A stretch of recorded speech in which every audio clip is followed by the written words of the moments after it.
మీకంటే నాకేదో ఎక్కువ తెలిసిపోయిందని గర్వం నాలో లేదు. నాకు తెలిసిందంతా మీకు చెబితే మీరు డబుల్ త్రిబుల్ అవ్వాలనే పోరాటం నాలో ఉంది. Praise the lord. పౌలు భక్తుడు ఏమంటాడో తెలుసా? మీరు సంపూర్ణులు అవ్వాలి, ప్రతి ఒక్కరూ సంపూర్ణులు అవ్వాలంటాడు. నిజంగా ఒక భక్తునికి పరలోకంలో గొప్ప బహుమానం ఎప్పుడొస్తుందో తెలుసా? దేవుడు చెప్పాలనుకున్న ప్రతి విషయం అందరికీ చెప్పాలంతే. మనకంటే వాళ్ళు ఎంత గొప్పోళ్ళైనా పర్వాలేదు, అదంతా క్రెడిట్ మళ్ళీ దేవుడు మనకే ఇస్తాడు.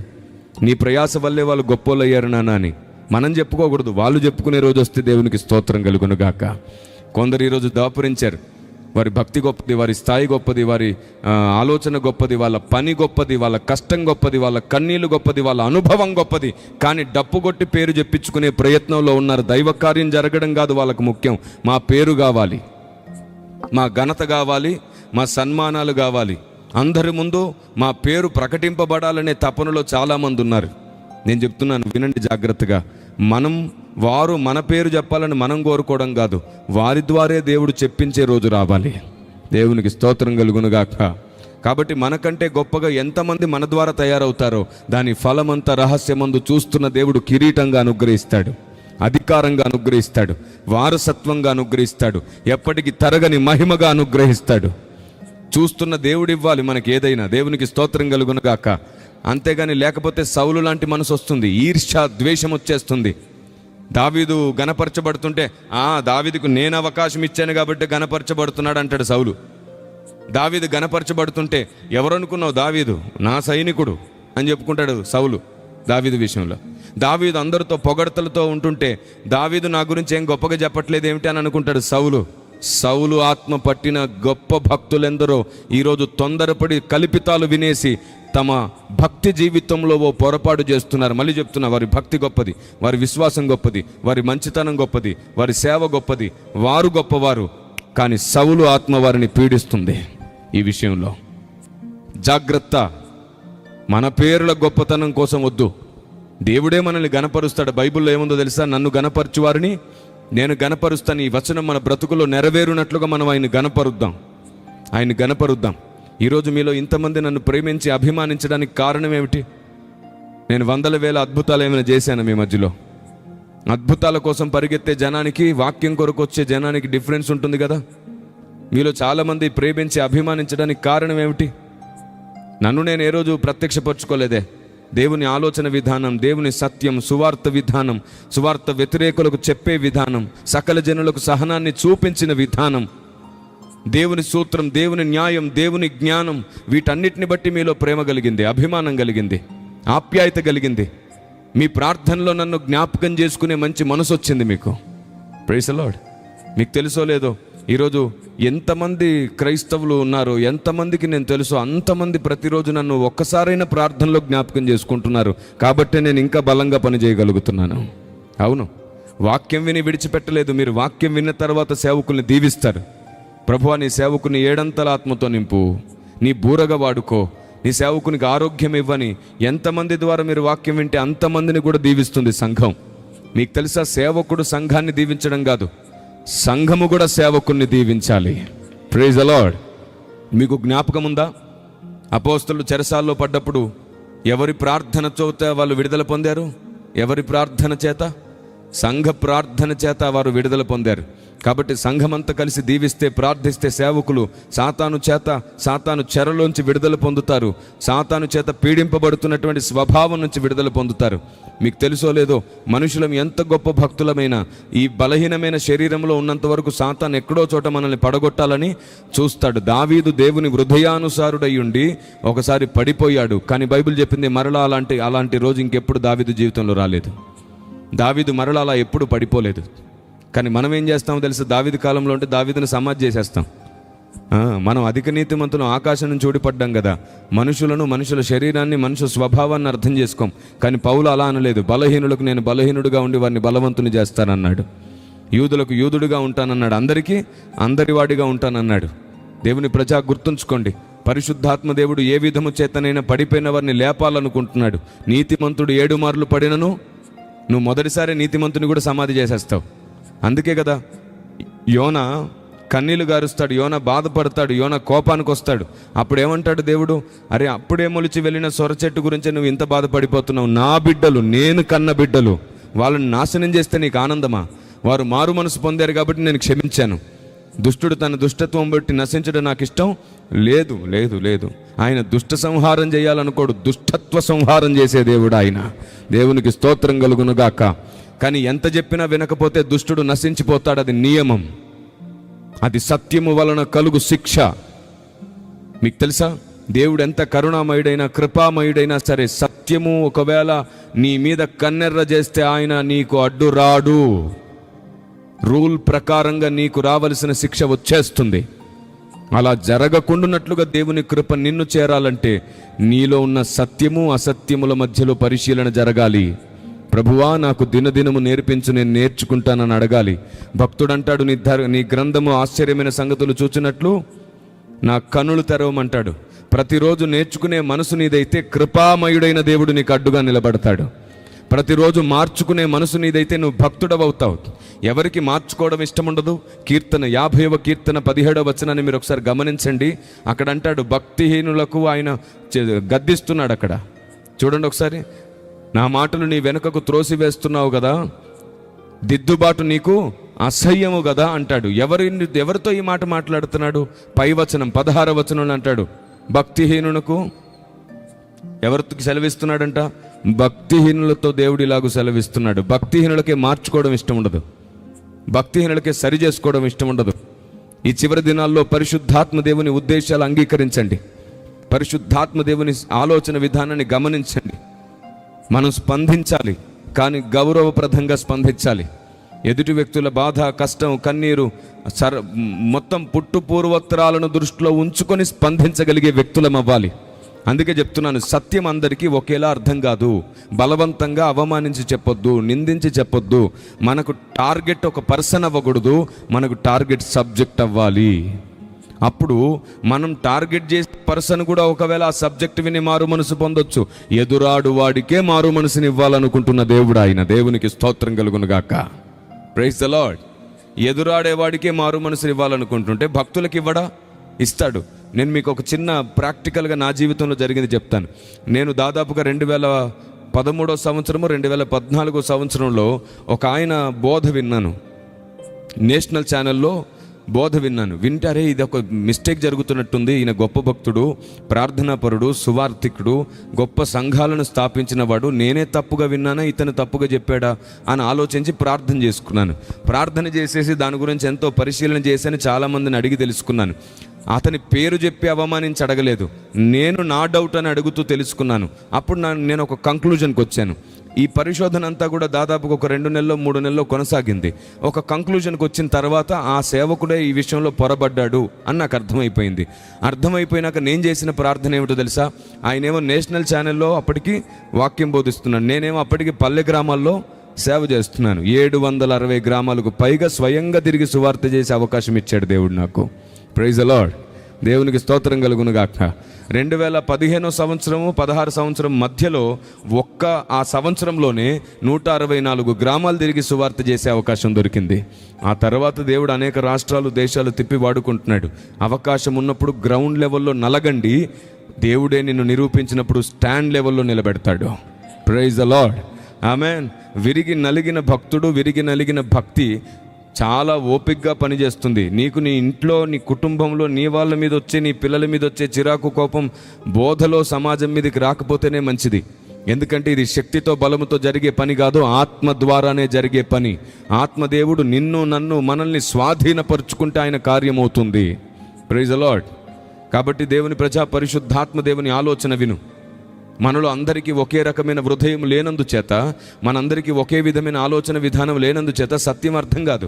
నీకు అర్థమైతే తల అవుతావు, అర్థం కాకపోతే మిగతా అవయవంగా మారుతావు. ఇప్పుడు బలవంతంగా రుద్దాల్సిన పని లేదు, బలవంతంగా అవమానించాల్సిన పని లేదు. సంఘానికి ఏదో నష్టం జరిగిపోతుందని కొందరు తొందరపడుతున్నారు. నువ్వు ఆత్రుత పడితే అక్కడేదో జరిగిపోదు, అలాగని నువ్వు ఆలస్యం చేసినంత మాత్రాన నష్టమేం అయిపోదు. నువ్వు సమయోచితంగా ఆత్మదేవుని నియమం ప్రకారంగా పనిచేస్తూ వెళ్ళాల్సిందే. దీనికి అర్థమయ్యేటట్టు ఒక మాట చెప్పనా? భారతదేశంలో మనం ఎంత ప్రాణాలిచ్చి, ఎంత ఇష్టంగా, ఎంత తగ్గించుకొని, ఎంత ప్రేమగా మాట్లాడినా సరే అందరూ సువార్త నమ్మరు. 100% ఉన్నారనుకోండి, 70% నమ్మి 30% నమ్మకపోవచ్చు. అదేమిటి సార్ అంత మాట అంటారు? నమ్మరంటారేమిటి? నేను నమ్మరు అని చెప్పించట్లేదురా నాన్న, మీకు అలా అర్థమైతే చాలా పెద్ద పొరపాటు చేస్తున్నారు. నేను జరిగే విషయమే చెప్తున్నాను, నేను జరిగే విషయమే చెబుతున్నాను. ప్రకటన గ్రంథంలో జరగబోయే సంగతులు ఉన్నాయంటే దేవుడు అలా కోరుకున్నాడు జరగాలని. కాలక్రమేపీ ఏం జరగబోతుందో చెప్పాడా? దేవుడు కోరుకున్నది కాదు అది, నియమం ప్రకారంగా ఏం జరగబోతుందో చెప్పాడు ఆయన. ఆయన ఏ ఒక్కడు నశించుట ఇష్టం లేదన్నాడు. మరి కొందరు నరకంలో పడవేయబడుతున్నాడు ఆయన ద్వారానే. ఆయనే వారిని నరకంలో నెట్టేయబోతున్నాడు. ఆయనకి ఇష్టం లేదు అనేకుల్ని నరకంలో వేయడం, కానీ నియమం ప్రకారంగా, రూల్ ప్రకారంగా అది జరిగిపోతుంది అక్కడ. అలాగన్నమాట. నేను చెప్పేది ఏమిటంటే, దేశమంతటా ఎంత తగ్గించుకొని ఎంత అర్థమయ్యేటట్లు సువార్త చేసినా 30% ఎప్పటికీ నమ్మని వాళ్ళే ఉంటారు. ఎందుకంటే సాతాను నాటిన గురుగులు ఉన్నాయి భూమి మీద. పొలమంతా మంచిదే కావచ్చు, పొలంలో కలుపు ఉండదా? మరి ఆ కలుపుకి ఎంతకాలానికి నువ్వు వడ్లు పుట్టించగలవు? ఎంతకాలానికి? కాబట్టి దేవుని ప్రజ, మనం ఎంత ప్రయాసపడినా కొందరు నమ్మరు. కాబట్టి అందరూ నమ్మాలని బలవంత పెట్టక్కరలా, తొందరపడక్కరలా, అర్థమయ్యేటట్లు చెబుదాం. ఆత్మదేవుడు ఎవరు కనులు తెరిస్తే వారు క్రీస్తు వారు, కనులు తెరవకపోతే వారు వాస్తవానికి దూరస్తులు. మనం అర్థమయ్యేటట్లు చెప్పాలంతే, తొందర అక్కర్లేదు మనకి. నేను మళ్ళీ చెప్తున్నాను, క్రైస్తవ్యం భారతదేశానికి అపార్థమయ్యింది. అపార్థమైన క్రైస్తవ్యాన్ని తిరిగి భారతదేశానికి అర్థమయ్యేటట్లు చేద్దాం. ఆమెన్ చెప్తారు ఒకసారి? సంఘం ఆమెనని పలకాల్సిన విషయాల్లో తప్పక పలకండి. దేవునికి స్తోత్రం కలుగునుగాక. Praise the Lord. మరలా చెప్తున్నాను, అపార్థమైంది క్రైస్తవ్యం చాలా విషయాల్లో. తిరిగి అర్థమయ్యేటట్లు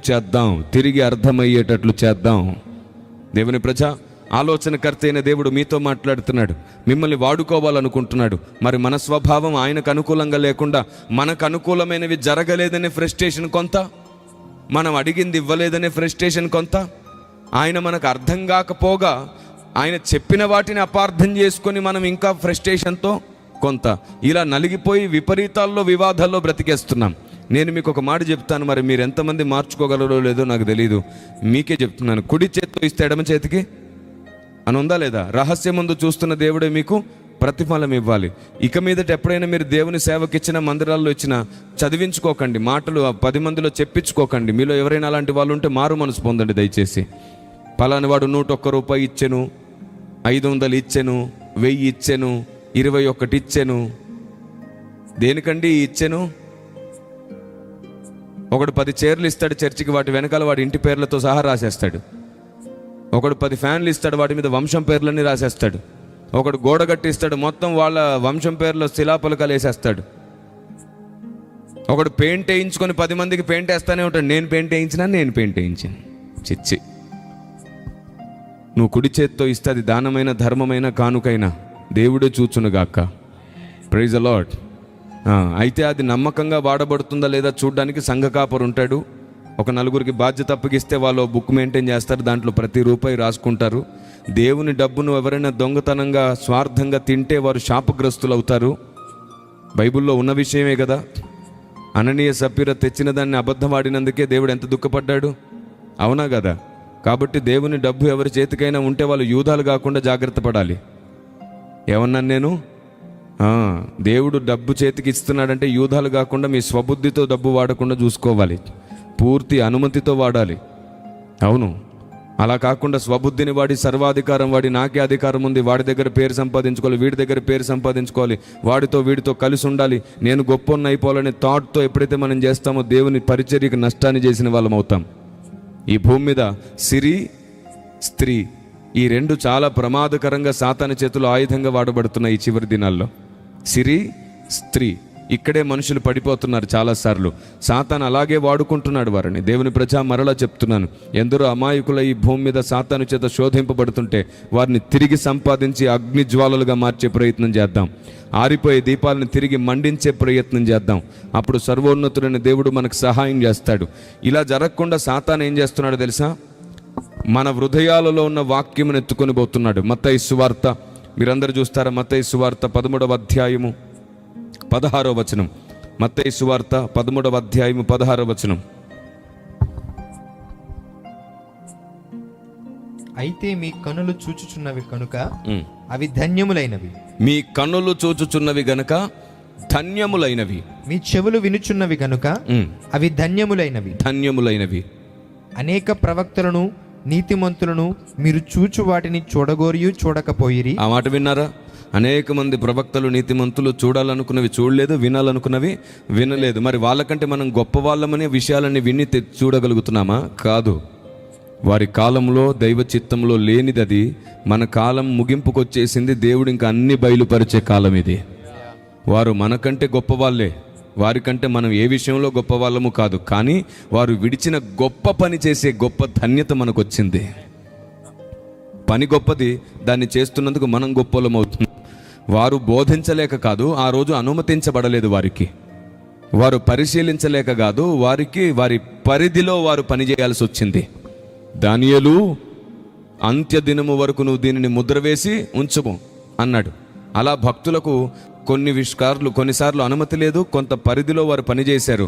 ఆనాడు బయలుపడింది, ఆనాడు ప్రకటింపబడింది, ఈనాడు ప్రకటించబడుతుంటే వారిని అవమానిస్తున్నట్టు కాదు, వారికి నిందిస్తున్నట్టు కాదు, వారు చెప్పిందని తృణీకరిస్తున్నట్టు కాదు. వారు చెప్పిన కోణంతో పాటు మరొక కోణం కూడా ముందుకు వస్తుంది.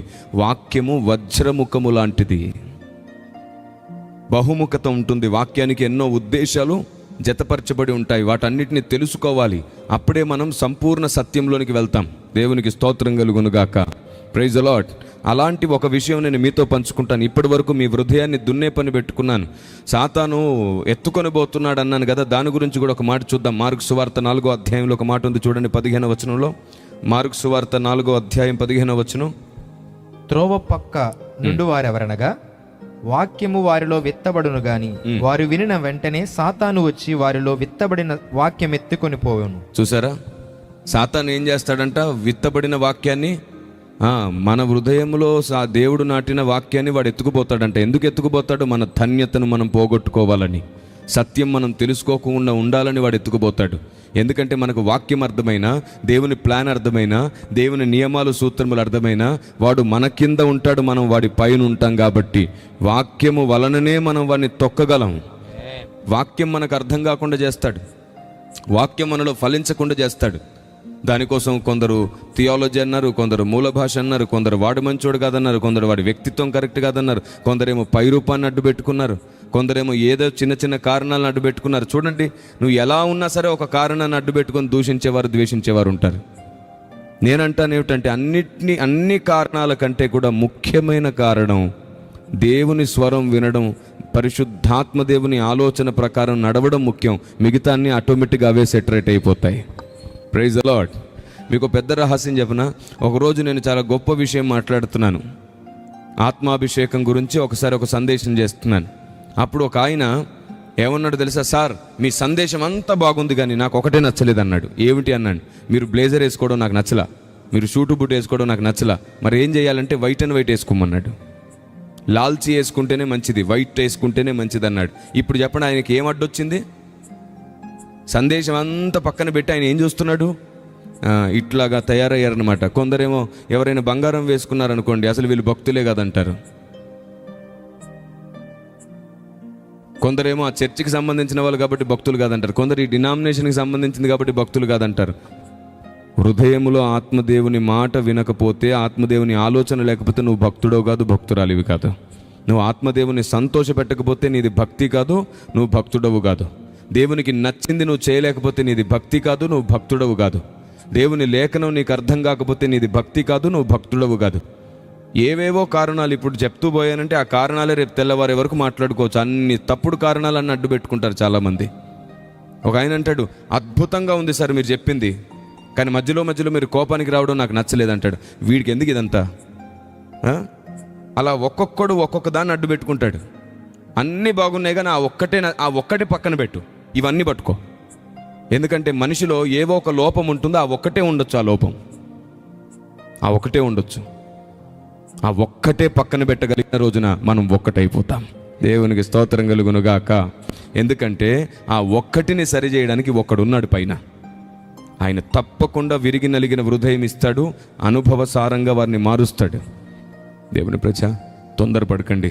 మన తోటి సహోదరులను మన దైవజనులను మనమే కాపాడుకోవాలి. మనం అందరినీ అర్థం చేసుకునేంత పెద్ద మనసు లేకపోతే ఏం భక్తి మనది, ఏం విశ్వాసం మనది? అందరినీ అన్ని కోణాల్లో అర్థం చేసుకోకుండా ఒక కోణంలోనే దూషించడం ప్రారంభిస్తే ఎలాంటి భక్తి సాధన అంటారు దాన్ని, ఏం జ్ఞానం అంటారు దాన్ని? కాబట్టి ఈరోజు పరిశుద్ధాత్మదేవుడు మీతో మాట్లాడుతున్నాడు. మీలో కానీ కయ్యూను స్వభావం, కోరావు స్వభావం, బిలాము స్వభావం ఉంటే వాక్యం మీలో ఫలించదు, సాతాను ఎత్తుకొని పోతూనే ఉంటాడు. నువ్వు వాక్యం విని గొప్పగా ఉందంటావు, చాలా గొప్పగా చెప్పారంటావు, మళ్ళీ అదే వాక్యం 10 మందికి నువ్వు చెప్పలేవు. వాడు ఎత్తుకుపోతాడు, నీ జ్ఞాపకంలో ఉండదు, ఇంకా సాతాను ఎత్తుకుపోతాడు. ఎలాంటి వారంట వీరు? త్రోవ పక్కన ఉండేవారంట వీరు. ఎన్ని రకాల హృదయాలు ఉన్నాయి? ముళ్ళ పొదలు కలిగిన హృదయం అంట, ఐహిక విచారం గలవారు, రాతి నేల గలవారు, కఠిన హృదయం గలవారు. ఇలా ఒక్కొక్కడు ఒక్కొక్క స్వభావం చేత ఈడ్చబడుతున్నాడు. దేవుని ప్రజ, దేవుని వాక్యం చెప్పే సంగతుల మీద మన దృష్టి పెడదాం. కాబట్టి ఈరోజు నేను మీ మధ్యలో ముందు మీ హృదయాన్ని దున్నడంతో పాటు కొన్ని ఉన్నతమైన నియమాలు, సూత్రములు మీకు అర్థమయ్యేటట్టు చేశాను. ఇప్పుడు ఒక వాక్య మర్మమును, ఒక వాక్య పరిశోధనను మనం నేర్చుకుందాం. మీకు తెలుసా, బైబిల్లో ఒక వచనం ఉంది, ఆదికాండం 7వ అధ్యాయం 15వ వచనంలో. ఈ వచనం చూడగానే మనం కొంచెం కన్ఫ్యూజన్లో ఉంటాం. ఏంటా కన్ఫ్యూజన్ అంటే, మనిషికున్న ఆత్మ జంతువులకు కూడా ఉందా, జంతువులకి మనుషులకు ఒకే ఆత్మ ఉందా అనే డౌట్ వస్తుంది ఇలాంటి వచనాలు చదివినప్పుడు. అలాంటి వచనాలకు కూడా దేవుడు తిరుగులేని జవాబిస్తూ మరికొన్ని వచనాలు మాట్లాడాడు. గుర్తుంచుకోండి, ఏదైనా ఒక వచనం స్టేట్మెంట్ ఇస్తే దాన్ని వివరించడానికి అనేక వచనాలను దేవుడు బైబిల్ గ్రంథంలో పెడతాడు. కొన్నిసార్లు స్టేట్మెంట్ దేవుని స్వరం కాకపోవచ్చు, స్టేట్మెంట్ వెనకాల ఫిల్టరేషన్ ఉండొచ్చు. చెప్పాను కదా, మూర్ఖులు సత్యం తెలుసుకోకూడదు అని దేవుడు కావాలని కొన్నిసార్లు కొన్ని స్టేట్మెంట్స్ని డైరెక్ట్గా అర్థం కాకుండా చెప్తాడు. మరలా దాన్ని వివరంగా అర్థమయ్యేటట్లు చాలా చోట్ల దాచిపెట్టాడు. అందుకే దేవుని వాక్యం కొంచెం ఇచ్చట కొంచెం అచ్చట మనకు వచ్చును అని ఉంటుంది. కొన్నిసార్లు ఆయన మాట చాలా కఠినంగా, కటువుగా ఉంటుంది, కానీ దాని వెనకాల దేవుని న్యాయం ఒకటి ఉంటుంది. సౌలుతో ఏమంటాడు? నువ్వు వెళ్ళి శత్రువులను చంపేసే, ఎవరిని మిగలనివ్వకు, స్త్రీలు, పురుషులు, జంతువులు, మనుషులు ఎవ్వరు మిగలకూడదు, పిల్లల్ని కూడా మిగలొద్దు అని అంటే, ఇప్పుడు ఈ చదివే వాళ్ళు ఏమనుకుంటారు చూడండి, స్త్రీలను పిల్లల్ని కూడా మిగలకుండా చంపేయమన్నాడు. ఆ దేవుడు ఏం దేవుడు అండి? సాడిస్ట్ దేవుడు అండి, సైకో దేవుడు అండి అని చెప్పి క్రైస్తవ వ్యతిరేకులు మాట్లాడుతున్నారు. సరిగ్గా చరిత్రలో వెనక్కి వెళ్తే సౌలును దేవుడు ఆజ్ఞాపించడం వెనకాల ఉద్దేశం ఏమిటో తెలుసా? ఎవరినైతే చంపమన్నాడో, ఏ దేశస్తులనైతే వద్దన్నాడో వారికి దేవుడు అనేక అవకాశాలు ఇచ్చాడు, అనేక సార్లు హెచ్చరికలు ఇచ్చాడు, అనేక సార్లు ప్రవక్తలు ప్రవచనాలు చెప్పారు, అనేక సార్లు వారిని పాప నుంచి బయటికి రమ్మన్నారు. ఆ దేశస్తులు చేస్తున్నటువంటి దుర్మార్గం ఏమిటో తెలుసా? ఆ దినాల్లో వారు చిల్లంగి మంత్రగాళ్ళు, రెండోది వారు జంతువులతో పాపం చేసేవారు, మూడోది పిల్లలను బలిగా అర్పించేటువంటి ఆచారం వాళ్ళలో ఉంది. అంత మాత్రమే కాదు, అక్కడ ఎన్నో దురాచారాలు కొనసాగుతున్నాయి, నరబలులు జరుగుతున్నాయి, మంత్ర విద్యల కోసం మనుషుల్ని చంపేస్తున్నారు, మనుషుల్ని చూపులతోనే వశపరుచుకొని చాలా మందిని పాడు చేసేస్తున్నారు. అంత దుర్మార్గులు అయిపోయారు. చివరికి పడిపోయిన కెరూబుకు నివాసం అయిపోయారు. వారి ద్వారా ఎన్నో వ్యాధులు వ్యాపిస్తున్నాయి. వారి పిల్లలను ఇంకొందరికి ఇచ్చి పెళ్ళిళ్ళు చేసేసి వారిని పాడు చేసేసి వశపరుచుకుంటున్నారు, మొత్తాన్ని నాశనం చేసేస్తున్నారు. అప్పుడు అన్నాడు, వీళ్ళకి ఎంత చెప్పినా సరే మారలేదు. మీరు చెప్పండి, కరోనా వచ్చినప్పుడు మన సొంత ఇంట్లో వాళ్ళని కూడా ఎక్కడ పెట్టావు? తీసుకెళ్ళి దూరంగా పెట్టాల్సి వచ్చిందిగా. తల్లైనా పిల్లైనా తప్పలేదుగా, ఎవరిని దగ్గర పెట్టే అవకాశం దొరకలేదుగా. అలాగే దేవుడు ఆ దినాల్లో భయంకరమైన వైరస్ వారి ద్వారా వ్యాపిస్తుంది, భయంకరమైన వ్యాధులు వారి ద్వారా వ్యాపిస్తున్నాయి, వారి వల్ల అనేక దేశాల చుట్టూ నాశనం అయిపోతున్నాయి. అప్పుడు దేవుడు తీసుకున్న నిర్ణయం ఏమిటంటే, ఈ ఒక్క భాగం పోతే అందరూ బాగుంటారు. మన శరీరంలో ఏ అవయవానికైనా క్యాన్సర్ వస్తే దాన్ని తీసేయడానికి ట్రై చేస్తారు, అది లేకపోతే శరీరం అంతా బాగుంటుంది అని. దేవుడు ఈ సమస్త సృష్టిని చేసిన వాడు, ఆయన ఒక నిర్ణయం తీసుకుంటే దాని వెనకాల ఎంతో న్యాయం ఉంటుంది. ఇలా అర్థం చేసుకోవడం చేతగాని వాళ్ళు ఎందరో, చరిత్ర తెలియని వాళ్ళు, భక్తి తెలియని వాళ్ళు, దేవుని ఆలోచన తెలియని వాళ్ళు, దేవుని న్యాయం తెలియని వాళ్ళు తొందరపడి మాట్లాడుతున్నారు. మనలో చరిత్ర తెలిసిన వాళ్ళు ఉన్నారు, తొందరపడకుండా మాట్లాడండి. మనలో జ్ఞానం తెలిసిన వాళ్ళు ఉన్నారు, నిదానించి మాట్లాడండి. మనలో ప్రార్థనాపరులు, ఆత్మదేవుని చేత నడిపింపబడుతున్న వాళ్ళు ఉన్నారు, ఆవేశపడకుండా మాట్లాడండి. మనం అందరం అన్నిటినీ కలిగిలేం. మీకు తెలుసా, మనందరికీ అన్ని విధముల జ్ఞానం లేదు. దేవుడు తన జ్ఞానమును పంచిస్తున్నాడు అందరికీ, ఎందుకంటే అందరినీ ఒక్కటిగా వాడుకోవాలనుకుంటున్నాడు ఆయన. అదేంటో వింత, మనం అందరం ఆల్రౌండర్లం అవుదాం అనుకుంటున్నాం. మీరు చెప్పండి, క్రికెట్ టీంలో ఎంతమంది ఉంటారు? 11 మంది ఉంటారు. అందరు ఆల్రౌండర్లు అయితే క్రికెట్లో గెలవగలుగుతారా? ఫస్ట్ వాళ్ళు ఓడిపోతారు, ఎవరు గెలవలేరు. ఆల్రౌండర్లు ఉండకూడదు అందరూ. బౌలర్స్ ఒక 4-5 ఉండాలి, బ్యాట్స్మెన్స్ ఉండాలి. అంతేగాని అందరు ఆల్రౌండర్లు అయితే ఎలాగా? అందుకే దేవుని పరిచర్యలో అన్ని నాకే తెలుసు అనే వాళ్ళని దేవుడు ఎంపిక చేసుకోలేదు. కొందరిని సువార్థికులు గాను, కొందరిని కాపరు గాను, కొందరిని బోధకులు గాను, కొందరిని అపోస్తులు గాను, కొందరిని ప్రవక్తలు గాను నిర్ణయించాడు. పరిచర్యలు నానా విధములు గాని జరిగించు ప్రభువు ఒక్కడే. అన్ని పరిచర్యల ఫార్ములా ఒకలా లేదు, అన్ని పరిచర్య యొక్క విధానం ఒకలా లేదు, ప్రాసెస్ ఒకలా లేదు. అందరూ నీకు నచ్చినట్లే చేయాలని నువ్వు అనుకోవద్దు. దేవుని ప్రజ మర్చిపోవద్దు, గుర్తుంచుకోండి. కాలంతో పాటు, సమయంతో పాటు, స్థాయిని బట్టి, అంతస్తుని బట్టి దేవుడు కొందరిని హెచ్చిస్తున్నప్పుడు వారి చుట్టూ దేవుడు ఎన్నో సౌకర్యాలు పెంచుతూ వస్తాడు. వాటిని మనం గౌరవించాలి, రెస్పెక్ట్ చేయాలి, తప్పదు. ఒకనాటి దినాల్లో ఈనాడు ఉన్నట్టుగా సేమ్ పోల్చుకొని అలాగే ఉండాలనుకోవద్దు.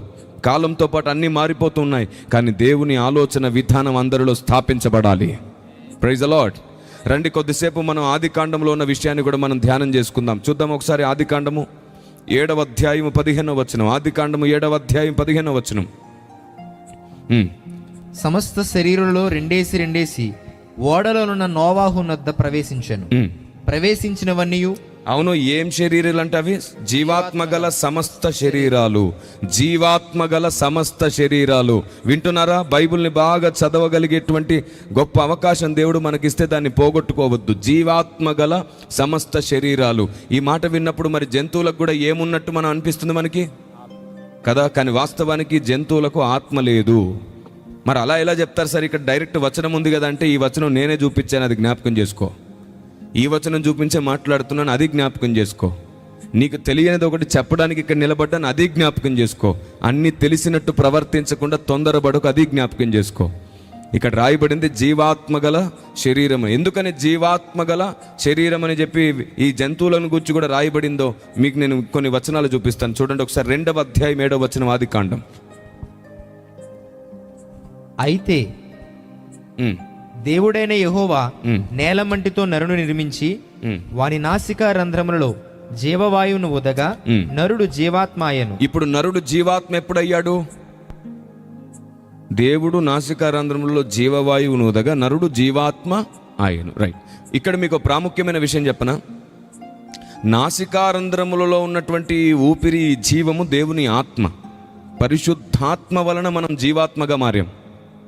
అయినా మనలో ఒక ఆత్మ ఉంది. మనం జీవాత్మగా మారడానికి జీవం ఇచ్చింది ఎవరు మనకి? పరిశుద్ధాత్మ దేవుడు. ఎందుకంటే బైబిల్ పరిభాష ప్రకారంగా ఊపిరి, దేవుని ఊపిరి అన్న చోట పరిశుద్ధాత్ముడు అనే విషయం బైబిల్ చెప్తుంది. చూడండి ఒకసారి, మీరందరూ మీ పరిశుద్ధ గ్రంథాలు తెరిచి ఈ ఒక్కొక్క మాటను మనం ధ్యానం చేసే ప్రయత్నం చేద్దాం. చూడండి ఒకసారి. హెజ్కేలు గ్రంథం 27వ అధ్యాయం 9 నుంచి చూడండి. హెజ్కేలు గ్రంథం 37వ అధ్యాయం 9వ వచనం నుండి చాలా స్పష్టంగా జీవాత్మ ఆ ఎముకలన్నిటిలో ప్రవేశించడం ద్వారా వారు తిరిగి బ్రతికిన సంగతి మనకి ఇక్కడ కనబడుతుంది. అప్పుడు ఆయన, నరపుత్రుడా, జీవాత్మ వచ్చినట్లు ప్రవచించి ఇట్లనుము. జీవాత్మ వచ్చినట్లు ప్రవచించి ఇట్లనుము.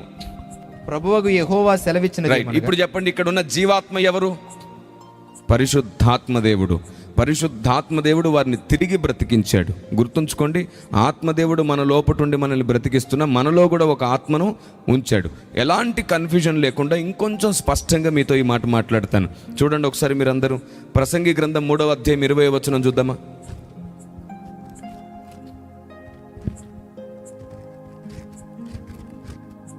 ప్రసంగి గ్రంథం 3వ అధ్యాయం 20-21 వచనాలు.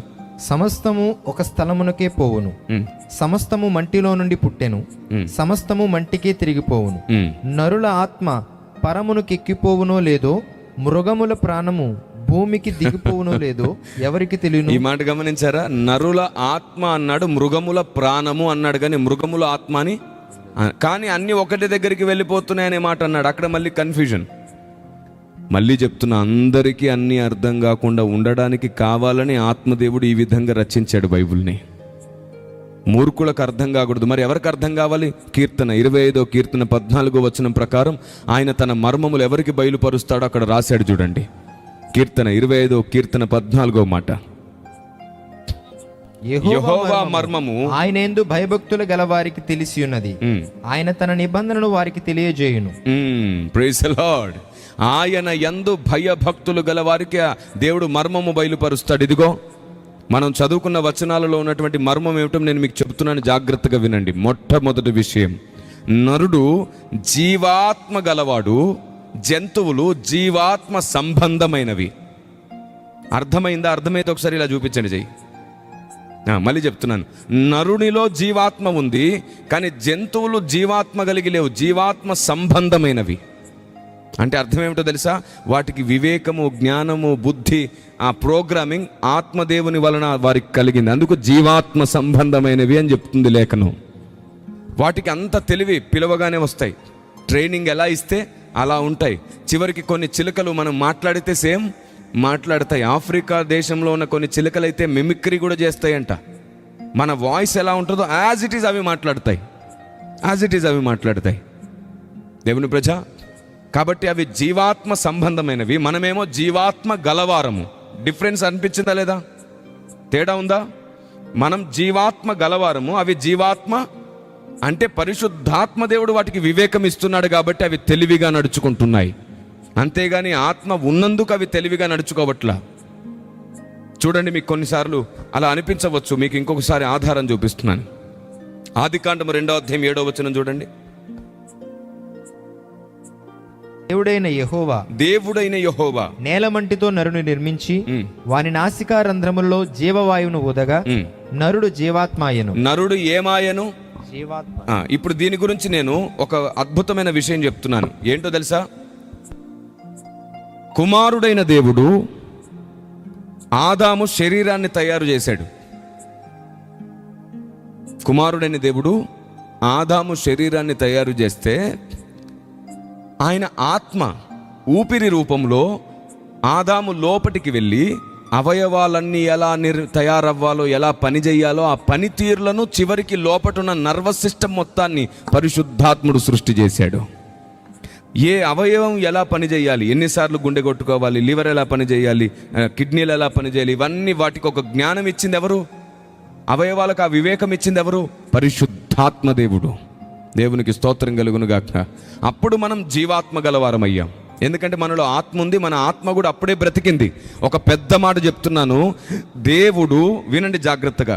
ఎంతమంది పండితులు, ఎంతోమంది స్కాలర్స్ లైవ్లో ఈ మాట తర్వాతనే వినొచ్చు, వాళ్ళకి ఈ మాట అర్థం కాకపోవచ్చు. అక్షరార్థులకు అర్థం కాదు, నాకు తెలుసు. అర్థమయ్యేవారు అర్థం చేసుకుంటారు, అపార్థం చేసుకునేవారు అపార్థం చేసుకుంటారు. కానీ ఇది మాత్రం నిజం. ఏం జరిగిందో చెప్పనా? దేవుడు మట్టితో మనిషిని చేశాడు, ఆ మనిషిలో ఆత్మను కూడా పెట్టాడు. కానీ అప్పటికీ ఆ ఆత్మ జీవంతో లేదు.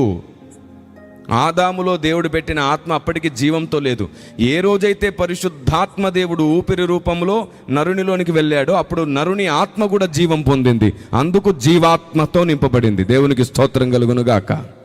నరుడు జీవాత్మ గలవాడంటే అర్థం ఏమిటి? అప్పటి వరకు ఆత్మ జీవం పొందలేదు. పరిశుద్ధాత్ముడే ఆత్మకు జీవం ఇచ్చేవాడు. ఆయనే నిజమైన జీవాత్మ. ఆయనే మనిషిని బ్రతికించాడు. అయితే ఆదాముకు జరిగినట్లు మనకు జరగట్లేదే. ఆదాముకు జరిగినట్టు మనకు జరగట్లేదు. ఆదాముకు దేవుడు ఊపిరి ఇచ్చిన తర్వాత ఆ వ్యక్తిలో ఉన్న ఆత్మ వెలిగింది. కానీ మనకు అలా కాదు. మనం తల్లి గర్భంలో ఉండగానే దేవుడు ఆత్మను వెలిగించి మనలోనికి పంపిస్తున్నాడు. అందుకే బైబిల్లో రాయబడింది, నరుని ఆత్మ యెహోవా పెట్టిన దీపం ఆయన వెలిగించి పంపిస్తున్నాడు. కానీ ఆదాముకు పెట్టిన తర్వాత వెలిగించాడు, కానీ మనకు వెలిగించి పంపిస్తున్నాడు. ఇది డిఫరెన్స్. అందుకు ఆ మాట రాయబడింది. జీవాత్మ నరునిలో ప్రవేశించగానే నరుడు జీవాత్మ అయ్యను. దేవునికి స్తోత్రం కలుగునుగాక. అంటే అప్పుడే నరుని ఆత్మ జీవించింది, అప్పుడే ఆదాము బ్రతికాడు అని అర్థం.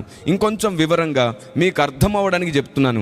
ఈ ఊపిరి పరిశుద్ధాత్మ దేవుడే అని చెప్పడానికి యోబు భక్తుని సాక్ష్యం వినండి. ఒకసారి చూస్తారా మీ పరిశుద్ధ గ్రంథాలు తెరిచి? మీరందరూ మీ పరిశుద్ధ గ్రంథాలు తెరవండి.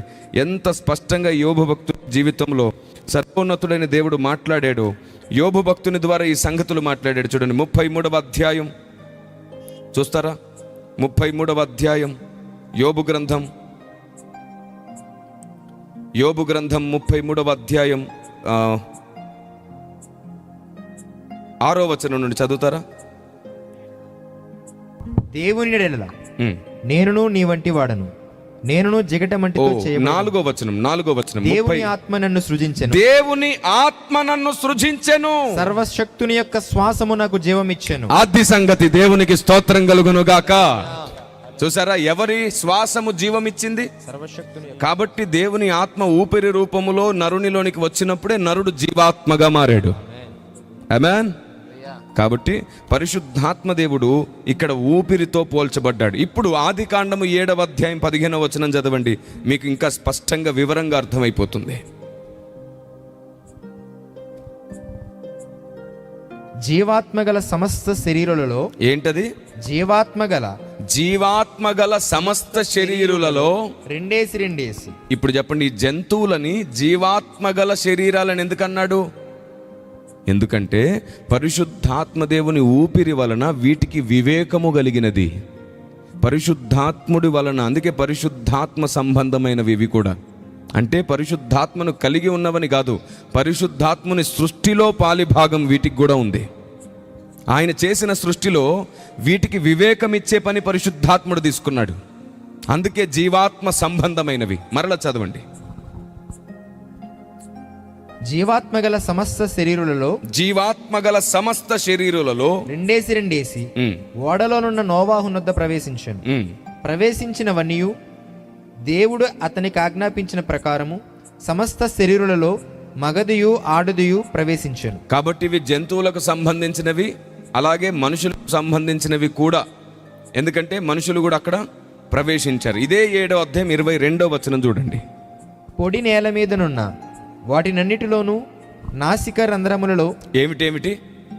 వాటన్నిటిలలో నాసికారంధ్రములలో జీవాత్మ సంబంధమైన ఊపిరి గలవన్నీయు. అది సంగతి. దేవునికి స్తోత్రం కలుగునుగాక. Praise the lord.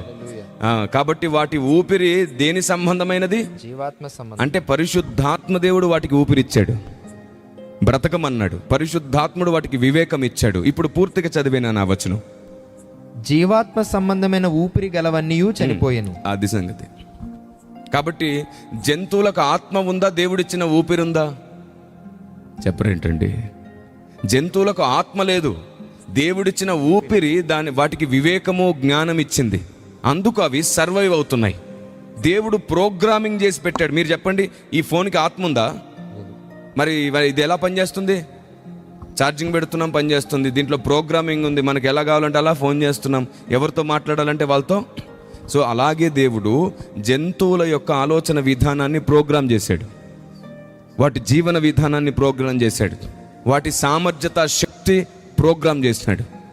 మన అవయవాలకు ఎలాగైతే ఒక్కొక్క అవయవం ఎలా పనిచేయాలో నిర్ణయించాడో, ఏ జంతువు ఎలా పనిచేయాలో కూడా ఆయన నిర్ణయించాడు. అందుకు జీవాత్మ సంబంధమైనవి అంత క్లియర్గా రాయబడింది చూడండి. వాటి ఊపిరి జీవాత్మ సంబంధమైనది. సో మీకు ఎలాంటి కన్ఫ్యూజన్ లేకుండా మళ్ళీ చెప్తున్నాను, నరునిలో జీవాత్మ ఉన్నది, కానీ జంతువులకు ఆత్మ లేదు. దేవుని వివేకం అనుగ్రహించబడింది. ఊపిరికి జీవాత్మ సంబంధమైనవి కాబట్టి, ఆ ఊపిరి దేవుని ఆత్మే వాటికి అనుగ్రహించాడు కాబట్టి ఈ విషయం జీవాత్మ సంబంధమైనవి అని పిలువబడిందే కానీ జంతువులకు కూడా ఆత్మ ఉందని కాదు. దేవుడు కావాలనే వీటిని ఇలా జతపరిచి మాట్లాడుతున్నాడు, వాటిని సపరేట్గా సరిగ్గా విభజించడం మనకు తెలియాలని. కాబట్టి నరునిలో దేవుని ఆత్మ ఉన్నది, నరునికి ఆత్మ కూడా ఉన్నది. కానీ జంతువులకు ఆత్మ లేదు, కానీ జీవాత్మ అయి ఉన్న పరిశుద్ధాత్మ దేవుడు వాటికి ఊపిరినిచ్చినందుచేత, వివేకం ఇచ్చినందుచేత అవి కూడా జ్ఞానము చొప్పున పనిచేస్తున్నాయి. అందుకే కుక్క విశ్వాసంతో ఉంటుందని చెప్తారు కదా. జంతువులన్నీ కూడా వాటి పిల్లల విషయంలో చాలా జాగ్రత్త వహిస్తాయి. మీరు చూడండి, కుక్క ఎన్నో బలహీనతలతో అంటే ఎన్నో దుర్గుణములతో కూడా ఉంటుంది, కానీ తాను మాత్రమే తినాల్సిన ఆహారాన్ని తీసుకొచ్చి తన పిల్లలకు కూడా తల్లిగా ఉన్నప్పుడు పెడుతుంది.